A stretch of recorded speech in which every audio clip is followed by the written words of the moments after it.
Fox News Digital Senior Editor of Investigations, Azra Nomani. Azra, it's always good to see you. You were out there today. You saw, I presume, the same thing you've seen at No Kings and many other protests, many of these same groups. Yeah, all the same groups, and they went into the streets like foot soldiers in an army of these professional protesters. I brought you back the souvenirs. This time they made some handmade flowers to dance with. They have their anti-Trump mantra, Trump must go now. What is this? Refuse fascism, communists. Party for Socialism and Liberation from Neville Roy Singham. Trump is a symptom, capitalism is the disease. What do they want to do? They want to destroy America as we know it. And I love this one, Will. Billionaires don't teach our kids from the National Education Association. Because apparently today, teachers don't teach kids either because they take the day off. You know, we examine the network, Will, and I got to say, coming back from the streets, these folks are so out of touch with reality. They want to bring to America a system that has failed across the world. They are mean, they are rude, they are crude. I saw the 86-47 all over the place. They are just so destructive in their corrosive ideology. And I can't even believe I survived it, honestly, Will. Sometimes I say, I'm a war correspondent in my own country because when you go amongst this crowd, you really see people who are trying to destroy America from within. First of all, we got to remember what the preamble, the philosophy of rights of what we have in the United States, which gives us the idea of independence and not the idea of socialism, that all men are created equal, endowed with certain inalienable rights. And these rights are the rights to life, liberty, and the pursuit of happiness. So this is what draws us into a distinction from socialism. Socialism has us, if we were a socialist country, we will have a king. We don't have a king in the United States of America. We have a person that represents our rights towards independence as individuals. So for this country to all of a sudden want to switch into the ideas of socialism completely destroys what the foundations of what America has been built on. We are not a socialist society by a long shot, because we will have somewhere, if we were to be a socialist country, it would be like a Iran, like a China, like a Russia, where you have these individuals being in power for so long that it is virtually hard to see anybody replace them. And they are in control of the system so much that the independence that are given to us United States citizens, right, won't be allowed to push government further. So in a socialist society, you have the only one who can dictate and direct leadership is leadership. In our society, as an independent nation, our representatives, our leaders, have to listen to the individual, the people who have a unity to each other, a responsibility to each other. When we vote these elected officials in to pursue, our representation, which brings in the example of the VRA, the Voting Rights Act, so that we control these people in leadership, not these people controlling us. So this draws a distinction between, at the moment, the Republican Party and the Democratic Party, because the Democratic Party simply wants to control other people, like the Democratic Party wants to be a socialist organization to America. When you see them pushing all these policies that they push that necessarily the average American does not want. Azra, knowingly, So I'm always curious, I see these images here on the screen. How many of these people that I'm looking at on our screen right now are official members of these organizations who do have stated goals? They have websites. They say what they want, and it is to destroy America. But how many of these people are also just useful idiots that join in the protest on May Day? Well, it's just like you said, 600 organizations, $2 billion in collective revenues, unleashing 6,000 events around the country. That's an orchestrated campaign, and they need the myth of the marching millions. So they bring in these well-intentioned people, and I met some of them. They seemed really kind and good intentioned, but then I got to tell you, they were in the minority, because once you really spoke to a lot of these folks, even I met, folks in their 60s, 70s, and 80s who were just unleashing so much vitriol that they had lost any bit of rationality and being able to have a conversation about politics or the state of our union. And ultimately, I don't think that the well-intentioned people are going to save the day when it comes to these forces, because the money is so big. Neville Roy Singham funding so much of this corrosive ideology in order to actually do the bidding of a foreign adversary called the Chinese Communist Party. That is a enemy that is on our streets today. And I walked among them, Will, and I got to say that I am even more convinced that the work that we're doing is so critical, because if we don't understand, investigate, and have the government do whatever it can to dismantle the nonprofit infrastructure that allows them to exist, this country will not be recognizable in the decades to come. 6,000 organizations that particularly wants to go against the ideologies of America. And you can see that the only thing that they can do is yell, shout, go out here and protest in order to change the whole agenda which America has as a country, and being the system that we are in. Because, and like she said, they're spitting all kind of vitriols and all this other stuff, because they are trying to forcefully, and it doesn't make any sense, right? When you look at our system, they are trying to forcefully change our system from within. That's first and foremost. And then you have these NGOs who, this is an opportunity to talk to white America. That you have, white America and black America. The reason why we need to take our country back, because the black American vote, the black American rights has been diluted so much that if we don't draw a distinction, for instance, the Voting Rights Act, black birthright citizenship, if we cannot in this time determine that these sorts of laws, which have allowed, and also we need to get rid of the Immigration Act of 1965.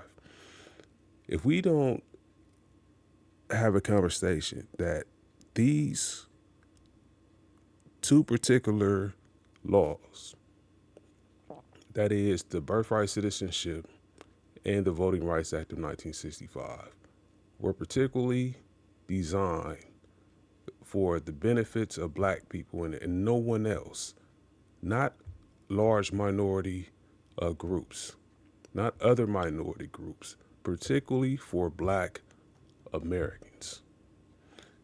This is how you have in these protests, because what black Americans fought for has been diluted and has been being used to infiltrate our country by all these other countries, so that you would see things like what's happening right here today.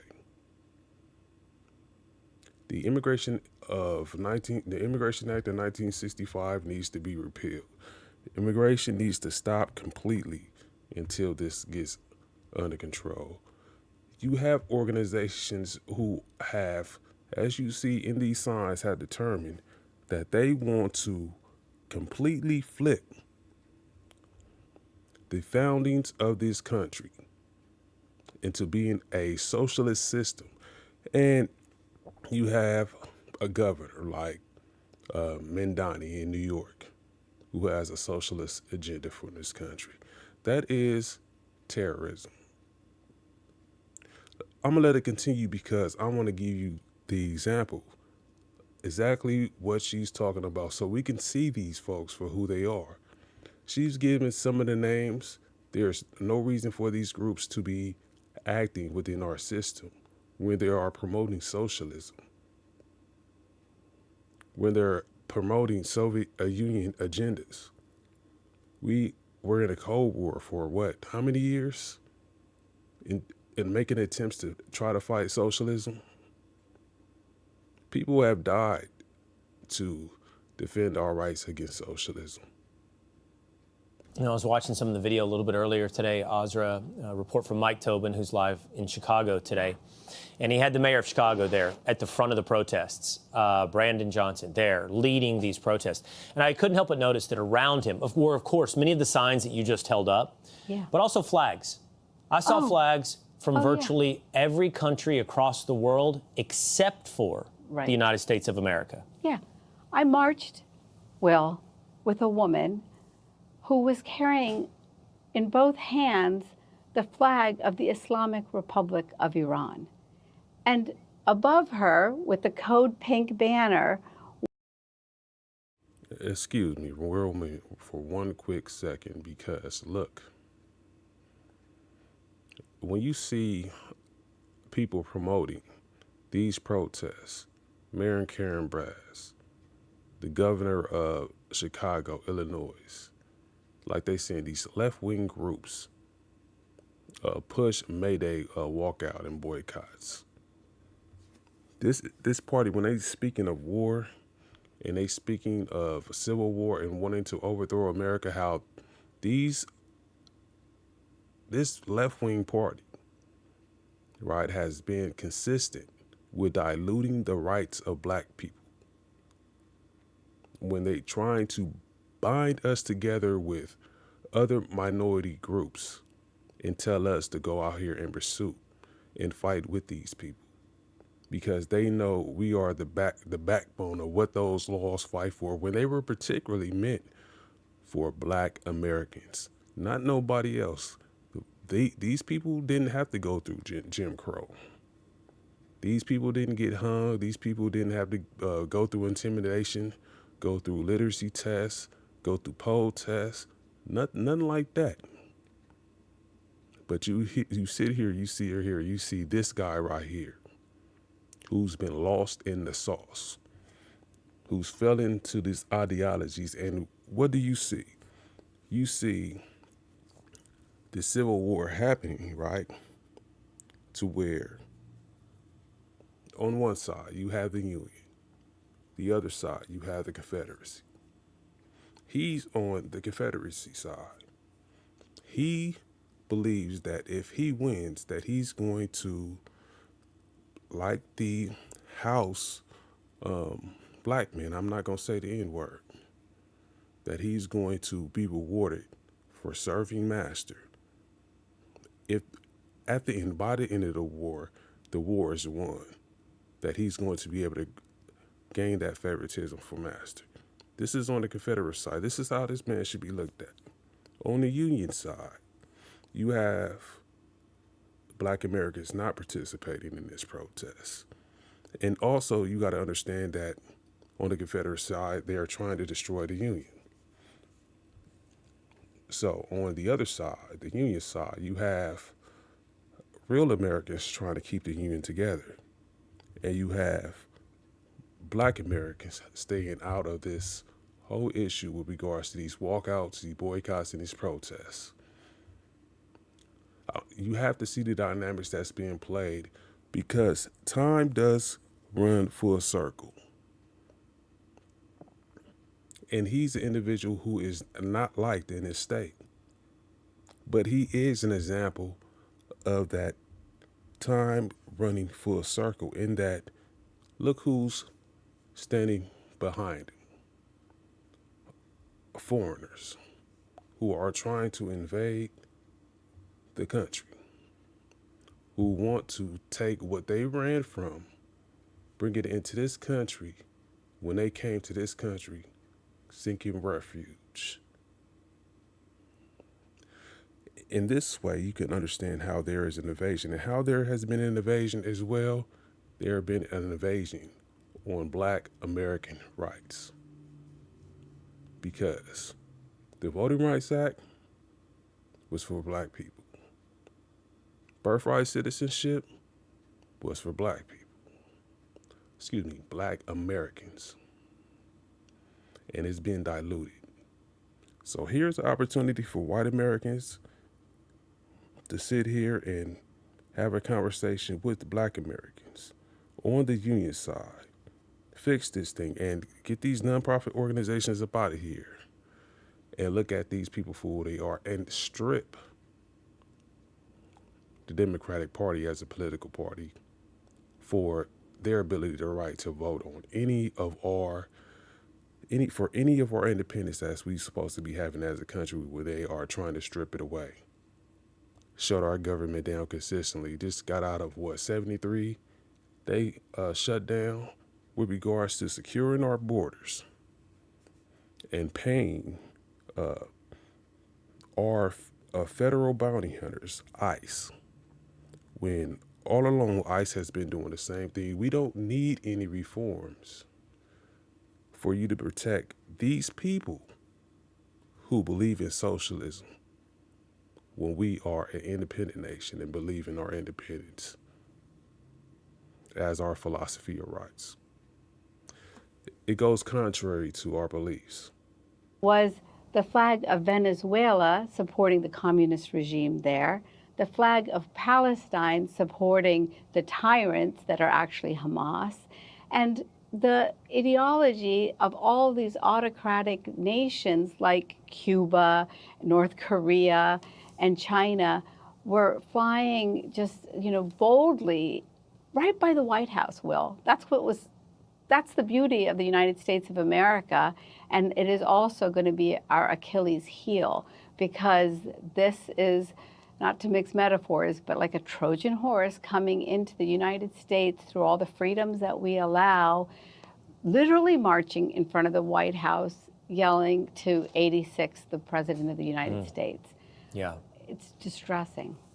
Well, thank you for covering this, Azra. As you point out, I do think it's important to understand the nonprofit funding and organization behind this. These aren't spontaneous movements. It isn't coincidental that this is on May Day, dating back to the 1800s, a day for Marxists. And here we are today in America with this kind of turnout on the streets. Azra Nomani, thanks so much.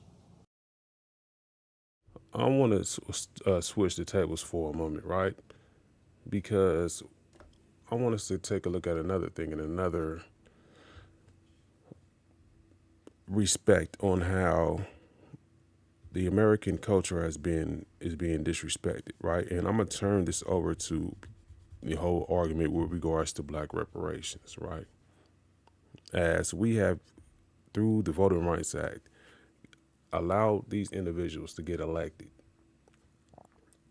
certain individuals, right, to get elected. I don't want to just categorize them, right?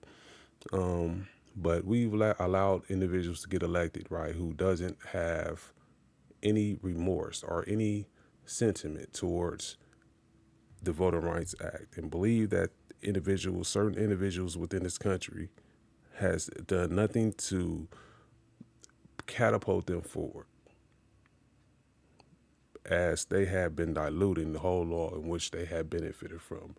Don't understand how they have benefited, and sit here and don't want to be a part of the American fabric, and saying that the people that they benefit from should have the right to benefit from what has been done to them. Let's go over here to Isaiah talk about the whole talk with regards to reparations real fast. To be honest, I'm concerned about the proposal to help facilitate the distribution of reparations. Economists, consultants from the task force reported the total amount could be as much as $800 billion. $800 billion. That's 2.5 times the size of our entire state budget. To pay for that, you'd need a major tax hike, unlike anything this state has ever seen before. I recognize and acknowledge the painful part of our history. The pains of our past should not be paid by the people of today. The majority of our state is Latino and Asian, making up 55% of our population. Most of them, like me, are first, second, or third generation immigrants who had nothing to do with slavery, discrimination, Jim Crow laws. Nothing. It is fundamentally unfair to force these people to pay for this, and because of that, I will be opposing today. So accordingly, she believes that she hasn't benefited from the Voting Rights Act, or birthright citizenship. That her whole identity in this country, in terms of leadership, her title right now has been given to her off the backs of Black Americans. As what has the Immigration Act, the Immigration Act of 1965 brought in? A bunch of Hispanics and a bunch of Asians who want to rip what Black America has done in order to benefit them in this country. The Voting Rights Act, she would not be elected if we would have understood that the Voting Rights Act was meant first and foremost to benefit Black Americans. But because it's diluted, we have her in leadership, not giving tribute, not wanting to give tribute, not wanting to give recognition, true recognition, right, to what Black Americans have gone through in this country in regards to reparations. Reparations does not have to come from taxpayer dollars. All right, even you don't want to pay for it. It does not necessarily have to come from taxpayer dollars. But listen, forget about the reparations part. Just take note of how these individuals don't realize that they benefited off the Black people's struggle.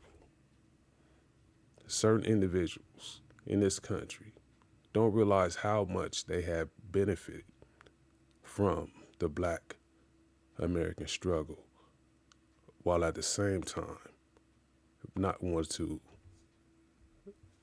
pay that tribute to Black America. This is a problem that we have in this country right now, and why white American and Black Americans need to step up to the plate in order to get the country back, so that we can do what was meant in the first place with the Voting Rights Act of 1965 and allow white Americans and Black Americans to contribute to the system and the future of the system and then the future of where the country is supposed to be going, and not dilute it with people who come over here trying to change our nation with socialist agendas. NGOs, nonprofit organizations, these persons, because under the law they are listed as persons, just like a corporation. A nonprofit organization is a person, just like a regular person. But there is acts of terrorism.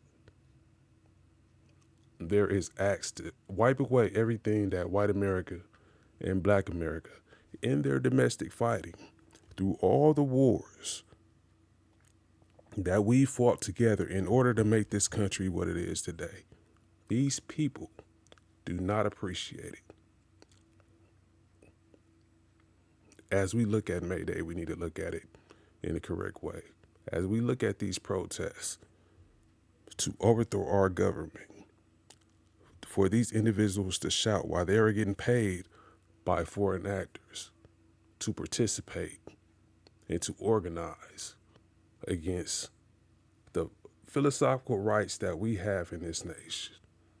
This is what we must understand, that they want to strip our happiness, the happiness in pursuit of what we have been fighting for all this time and bring us under control. Left-wing Democrats. Understand the war that they are fighting. Because if we don't, we will lose. Tiny Cross-H.U.G on the Trumped Up Live show. Always remember to like, share, subscribe to the channel. It's a good day to be a soldier.